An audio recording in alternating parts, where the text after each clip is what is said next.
Good afternoon, everybody. Welcome to our webinar for standard drafters, the last webinar before our summer break. We'll be talking about publications. My name is Els, and I will be moderating the webinar as usual in the background. You are all muted during the presentation, so you cannot speak out loud, but we do invite you to use the Q&A panel to submit your questions should you have any questions. Should you be on Twitter or X as we call it today, you can use the hashtag training for standards, and you can find CENELEC at standards for EU. So without further ado, I would like to give the floor to my two colleagues sitting here with me. Jayne and Cynthia are going to talk you through the publications now. Please, ladies, the floor is yours. Thank you, Els. Good afternoon, everybody. And as Els said, this is the final webinar of the Drafters series. We made it all the way through. So if you've joined us for all of them, thank you. So today we are going to finish off with publications. So we're going to talk all about publications. So we'll start with timeframes and procedures, some light editing. We'll tell you what the editor actually does. We'll go through the comments handling. We'll go through some important BT decisions surrounding technical changes, including what is a technical change exactly, because that can be a little bit vague sometimes. Then TC proofing, and then corrective actions after publication. So this is the LTCs, so the correction notices and Corrigenda. And then any special exceptions to these rules. And those are basically TRs and amendments as well. So that's what we're going to cover today. So first of all, the timeframes and procedures. So in this part, we're talking about the bit after formal vote or after the inquiry, if you skip formal vote. So we take the comments which are collated together in one document. You might be familiar with that already. And we have an editing time frame of 2 weeks. During that time, it's allocated to an editor, and we go through a light editing, but we'll cover that on the coming slides. We also handle your comments as well. And then we have a 2-week TC proofing period where you get to check the text over. This is extended to 4 weeks during holiday periods, so that's summer and Christmas. So if you are in the publication procedure right now, you do have a document that's going through that, you might notice you have those 4 weeks for the TC proofing, but normally it's 2 weeks. We then have a 4-week translation period. And the DAV, so that's the publication date, for CEN is always on a Wednesday, and for CENELEC is always on a Friday. So that's a key difference between CEN and CENELEC that you should take note of. Thank you, Amy, for covering the timeframes and the procedure. So I will cover a bit what's going on with your text when we reach publication. So we mention it as a light editing. So basically, at publication stage, you do not need to send us anything. We will take the text that has been submitted to vote and previously edited by us at CCMC. We will compile all of the comments that were received during the votes in a very nice voting report. And we'll go through these comments, but Amy will guide you through those comments later on in the presentation. Another possibility, if you do not want to go to formal vote with your text, you can skip the formal vote and go directly from the inquiry to the publication. In this case, we will not take the text from the formal vote, obviously, but we'll take the draft text that's been submitted to inquiry, and again, that has been edited previously by editors at CCMC. Just one very important remark, in this case, we will be very strict. We cannot accept any technical changes, any major changes, because if you've decided to skip the vote, it means that your text is very mature and that only editorial changes can be made. We do have a possibility of a BT decision, but not for technical changes. So not in this case, if you skip formal vote. What is exactly the light editing I'm mentioning? So basically, we will do a bit of formatting. We will check the layout of the document. Because the stage has changed, so it's not a formal draft anymore, it's a publication, we need to update specifically the headers, as you can see here, and also the European forward, as you can see on the right, with the correct implementation dates. So we will also go through the close to and the bibliography of your document. We can't change any of those references, but if some were still at draft stage, we can update the current status of those references. We do also, as you probably know, have to provide an XML. So it is very important that the XML provided for publication has the correct metadata. So we update the database and then directly the metadata in your XML will be correct.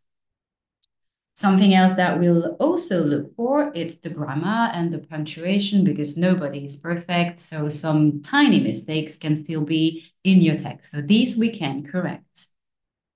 But again, something that you really have to keep in mind, we do not do an in-depth editing again. It has been done at previous stages. So we'll go for a skim read of your text. Exactly. So the next biggest part of a publication is the comments handling. So we've split this into two parts. So we have our role, what we do with the comments, and then your role, so what you need to do with the comments. So what do your editors do with these comments? Well, we assess them. So we take a look over them and we will mark them either technical or editorial. In some cases, we will mark them as TC please advise. And what that means is that I need a little bit more information just to assess whether it is technical or editorial. Sometimes it's not so clear if we're changing a requirement, if that's what's needed, or maybe it's just a light editorial thing. It's sometimes not so clear. So we just ask you for a little bit more information.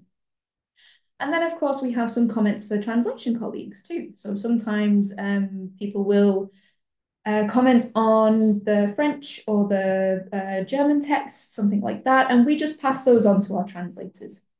And these look something like this. So these are technical. The first comment is technical. This is what we don't allow. So this is the addition of a requirement. If it's the addition, the deletion, or the changing of a requirement, it is technical and it is not permitted. Then you have an example of what you might see if it's for our translation colleagues in the middle. And then the final one, we're not so clear what needs to happen right here, so we're just asking you to advise. Nice and simple.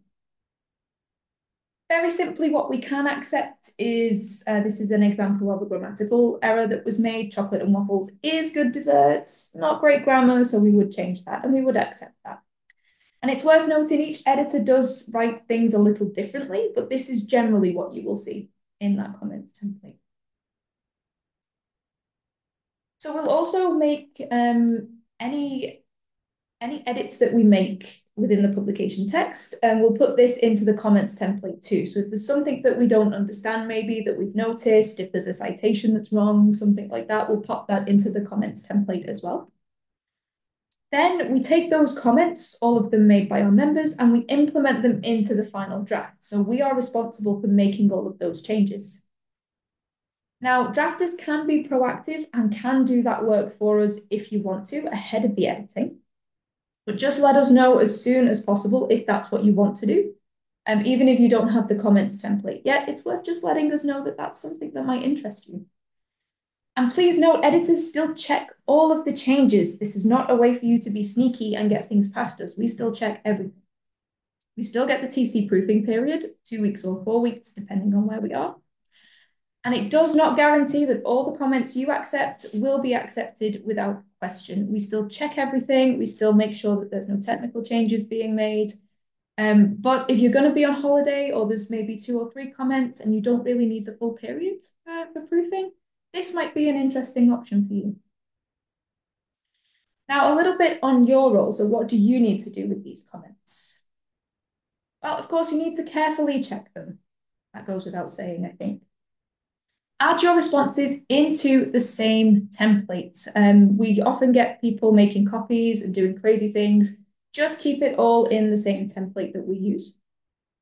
And if there are any difficult changes, so things are a bit strange, things are a bit complicated, that kind of thing, just show us what needs to be done in a marked up version. So we send you already a marked up version. You can simply just accept all of the changes in there. And then you can show us the change in that version as well. If it's really difficult, you can always ask us for the Word version as well, and we can send that over to you. What we don't want you to do is we don't want you to use sticky notes in a PDF. We do see this sometimes. It's a bit difficult to use, and it's very difficult to keep track of what's been changed as well. Similarly, don't print off the standard, use handwritten notes and then scan it back in. It's very bad for the environment. It's very difficult for us to sometimes read handwriting too. But again, this is something that we have seen. So just keep it very simple, keep it digital, keep it in that same template. You can create a copy of the comments template. No, you can't do that, sorry. Don't create a copy of the comments template. Also, don't delete comments and add new ones in. Just keep the same template, keep our comments in there. Use a different color if you want to, but just make sure that there is a record of everything. So no copies of the template. And don't remove CCMC responses. Keep everything in there. Even if it gets long and messy, we can at least keep a record of everything. Yeah, should be very simple. Thank you, Amy. From all of this, I know that there is a notion that's always a bit complicated for you to understand what is a real editorial mistake and what is not an editorial mistake. So we have now a beautiful BT decision that explains, so you will see it on the slide.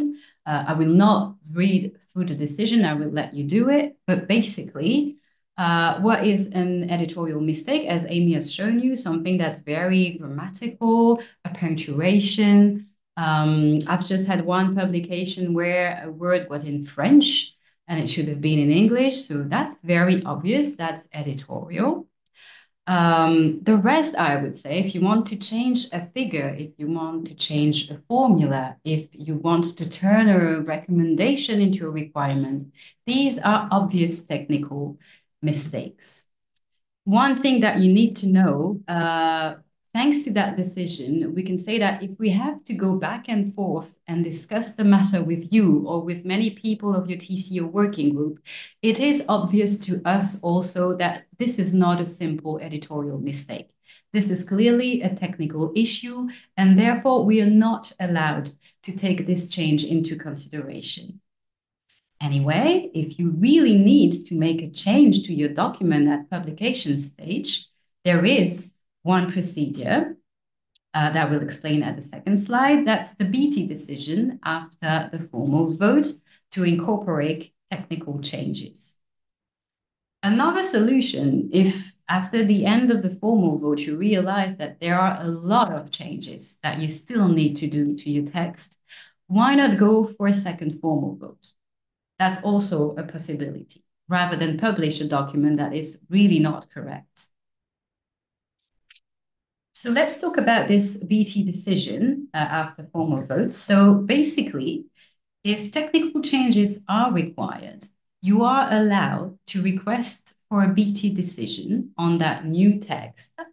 You will have for that to liaise with your technical PM that will explain more in detail the procedure. We will not cover this procedure in this webinar. Know that you will need to provide a new text with the technical changes inside the text in track changes mode, so that BT can vote on this new text and decide whether you're allowed to do it or not. So that's for the BT decision. Then again, the second possibility that might sometimes be a better option if go for a second formal vote. We don't have like an automatic way of deciding for a second formal vote. This will be assessed on a case-by-case basis. You can always write to us at directly to your editor or liaise with mail production. And in that case, we will see also with the technical PM in charge of your sector. Yes, so now once all of that is done, once the text is clean, all of that kind of thing, we have our TC briefing. So we will send you a few things. We will send you the comments template for starters. So this is usually called 51XCMT, which obviously stands for comment, and we rename it CCMC so that you know our assessments are in there. As I've said, you make a copy and rename it to TC if you want to, just to help you save it, or you can just rename the file that we give you. but make sure that you don't delete things from that. We've already talked about that. We'll then send you a clean PDF file, and this is called 64E STF. We send you a marked up version, including all of our changes, and all of the formatting, I think, is in there too, which can be a bit crazy. So if that is the case, in that 64E STM, you can go to review and you can hide all of the formatting. That should make it easier for you to see, because it can get quite crazy with all of the processes that we run. And we will send you an email with the deadline as well, which is important for you to read through. It is more or less the same email every time, but we can sometimes put different things in there. For example, one thing I regularly change in there is if the text is absolutely huge and I have to send a WeTransfer link, for example, I'll just pop in there that that's where you can find the link, basically. Just so that you know, if you don't get that WeTransfer link, you should have expected it. So always read through that. And for CEN, the TC proofing email looks a little bit like this. So we have your TC email. The subject is always publication proofing with the reference and the work item and the TC in there. You've always got your deadline at the top and then all of the information in there, what we send you, what you need to do with it, all of that kind of thing. So this is for CEN and this is for CENELEC. They're more or less the same. There's a few tiny, tiny changes in there, but they are pretty much the same. Now, if you need extra time for that deadline, you can let us know. If you don't think you're going to hit it, if there's a meeting, if there's anything at all, you just let us know and we can extend that for you, no problem. As long as we know we have to do it. But then stop. What will prevent us from publication? Because there are a few different things. So first of all, if you need a TC decision for non-EN, ISO, or IEC normative references, you need to provide us with a TC decision. Now, there's a difference between CEN and CENELEC. In CEN, it is obligatory and it's optional for CENELEC. So for CENELEC, you need to decide if you need to give us one or not, and you need to get that to us if it's the case. Try to get these to us as early as possible. We usually identify the needed inquiry or formal vote, and we ask you to provide it to us then, because we know once we get to publication, we kind of have to delay things. So be proactive when we ask you. Also, something important to note, if in your text there is a notion of patents and patent rights of patent holder, we need a patent rights declarations. It's very important. Otherwise, we will stop the process. We can go on from inquiry to formal vote, but then it will be stopped at publication if we don't receive this declaration. As it is a bit complex, we cannot go in detail in this webinar, but you will find very precise and detailed information in Guide 8 on the CENELEC website, and you'll see there's a whole subject about patents and patents rights on there. There is also one thing you can do, another way of correcting your publication. This is called the correction notice. You also, the correction notices are used for very small changes. We cannot go through dozens of changes that will not apply, but let's say we've published a document and you've noticed one single thing, we can issue a correction notice. There is a BT decision that explains it further. We can issue correction notice 1 month after publication. And with the agreement of the management, we can go up to 3 months after the actual publication of your document. Also, please do not use correction notices to try to introduce changes that we've rejected previously. That will not work. You can't be sneaky. No. Not allowed. And apart from correction notices, there is another way to correct your document, and it's called the Corrigenda. So there are do's and don'ts with Corrigenda. So for a Corrigenda to be accepted, it needs to be correcting a mistake that will be very unsafe for the user when they apply the standard. You have the whole definition here under the little yes square. And then what will not be considered as Corrigenda material is like printing errors, editorial changes, outdated information, and if your standard is very old, then we will not issue a Corrigenda. We will probably advise you to wait for the next revision in order to correct those tiny mistakes. In terms of correction notices and Corrigenda, we would stress that we try not to issue as many because we really need to be sparse on the use of these two corrective actions. So it also is submitted to the management approval for every case. So there are some exceptions to the rule, some things that fall outside of the procedural elements. So the first one is technical reports. Now, these never ever go to translation. So sometimes we get some voluntary translations from our translation colleagues, but there's no translation procedure for CENE, and that loses us one of our safety nets, basically, one of our checks. And technical reports, they come in directly at formal vote stage, what we call formal vote. So there's no inquiry stage for these. It's formal vote, no translation, and then publication with no translation either. You do still get your TC proofing period, don't worry. But there is no translation procedure whatsoever, which means the draft has to be perfect or as perfect as it can be before the formal vote submission. So you have to read your text very, very carefully. This also means we spend a little bit more time checking to see there are no requirements in there because that's a new rule for TRs. But just so that you're aware, it's really TC proofing periods at publication stage and then straight into publication as well. And the second exception to the rule are amendments. Now, these are a little bit different in terms of what we send you and what the official version is. So these are consolidated at publication stage, or sometimes hearers refer to that consolidation. So for CEN, the official version is that consolidated version. Whereas for CENELEC, the official version is the standalone amendment. So that's just the instruction sheet, basically. And we consolidate that for information purposes only. So that's a key difference you might want to note. What does this mean? The ESGF that we send you is the original standard with the consolidated changes therein. And the EIS that we send you, that stands for instruction sheet. And that's just the text that was voted on. So that's the key difference there, more or less. So we've actually reached the end of the publication's content. It was rather simple, I think. So we're just going to leave you with some final thoughts before we take a look through any questions that have come in.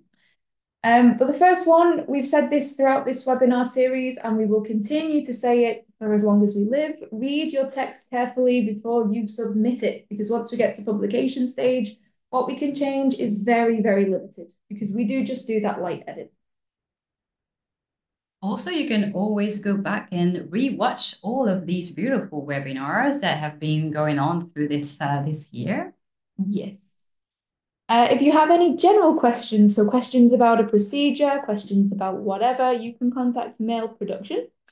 However, if you have specific questions on a specific text, those need to go to your editors. If you don't have an editor, then you can post those to Mail Production.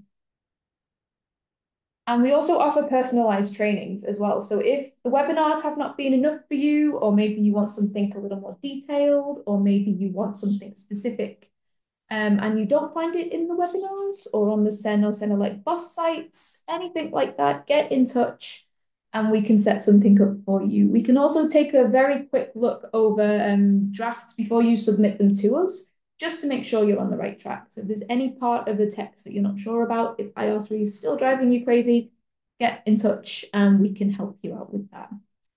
But that is the end of our webinar and the end of our series for this year, which is fun. So we're going to take a look over the questions right now and just see what's going on. Maybe I can take already a first one because Yes. someone is asking about recording. As usual, we're recording the webinar, so everybody that attended today will receive the link to the recording later today, as well as the complete presentation as it has been shown today. Yeah, thank you so much, Els. All right, so our first question. It is totally understandable why technical content can be changed after the formal vote, but the correction of obvious mistakes, for example, a missing value, should be possible without complicated procedure, including the BT. Simply not helpful if these things can't be corrected. We do agree. It can be very frustrating when things can't be changed so easily. But certain elements are very technical. So if we start changing things without these official procedures, it can cause us some problems, basically. So that's why we have these procedures in place. Now, we do take some of these changes on a case-by-case basis. For example, if it's very obviously an error, like if the text says one thing and then a specific element reflects a different thing, we can sort of say, well, okay, maybe this one we can accept. But if you're really after, changing a formula, adding something in there, adding a requirement, deleting a requirement, it's just not fair on the members who voted this, who read the text and voted on it. So we appreciate it can be quite frustrating, but there are reasons why we have these procedures in place. I can take a question on the corrigendum. So I will read the question. I was always under the opinion that a corrigendum was only for editorial changes and not technical changes, which had to be dealt with by an amendment. Indeed, we will first advise you to go through the amendment process. That would be the first way to go. That's always the answer. But in certain cases, as we mentioned, it is very rare and it's always subjected to management approval.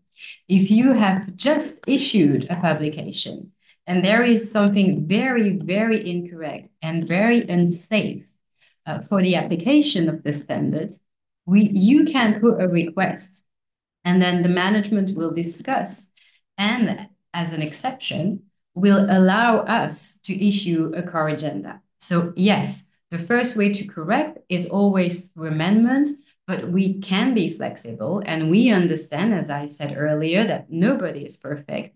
And we will try our best to help you if it's a very, very important change and unsafe. But again, please, not all of the changes that everyone wants to make in every document will qualify for a corrigenda. That's also why we do this webinar, so you know. Yeah, exactly. And that's also why we say to read everything very carefully too when you have the chance to, and because that's where you're going to catch those things. So always take the time just to read things through, check with us if you're not sure either, check with us what you can do. So the final question that we have for the moment is quite simple. Is there a minimum number of participants for personalized trainings? And actually, no, there's not. If it's just a one-on-one, we're happy to do that. If it's one with, I don't know, 600, we're happy to do that too. As long as you're getting the help that you need and the guidance that you need, we are more than happy to provide something. Just let us know via production or via the editor what your needs are, and we can set something up for you. Yeah, the more the merrier. Exactly. So that's all the questions that we have in. There's no more coming in time being. No, can I just suggest to launch the poll? So, of course, the Q&A is still open, so people can still write their questions if they have any questions, sorry. But in the meanwhile, the poll is open, so it's 3 short questions asking you your feedback about this webinar so that we can improve our webinars in the future, of course. So please take a moment to do so. Should you have any other questions, please submit them via Q&A.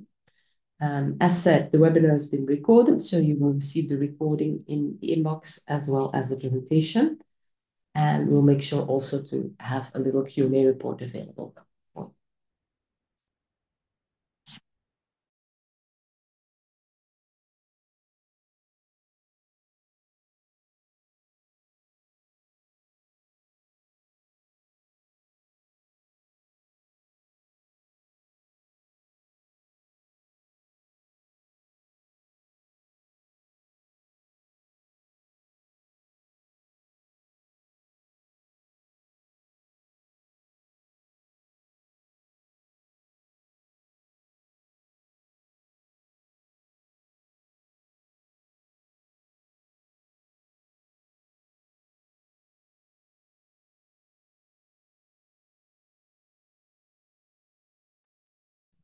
Okay, well, most of you already replied to our poll. I would just like to remind you that our webinar for standard drafters are all available via the expert site, so you can listen back to all the webinars we had in the previous months, should you want to do that. So it's hyperlinked in the presentation that you will receive in your inbox, so you can click through it and listen back. Yes, and I'd just like to add, since this is the final drafter webinar of the year, if there's anything that we haven't covered, if there's anything that you'd like us to talk about in a bit more detail, anything whatsoever, we can plan a webinar for the end of the year, just rounding up or wrapping up this. So if there's any feedback that you've got, any open questions, anything like that, you can get in touch with me directly, and I'll do my best to cover it at the end of the year for you. Yes, I think that's an excellent idea, Amy. So if you have feedback, please tell us. It also reminds me about the fact that we have the training for technical body officers on the 12th of December. We recently decided on the date. There will be a save the date message going to all the technical body officers very soon, actually. So you will have a possibility to save it in your agenda. Thank you very much. I do not see any other questions in the list, so I think the webinar is finished here. I see many people left us already, but okay, that's fine.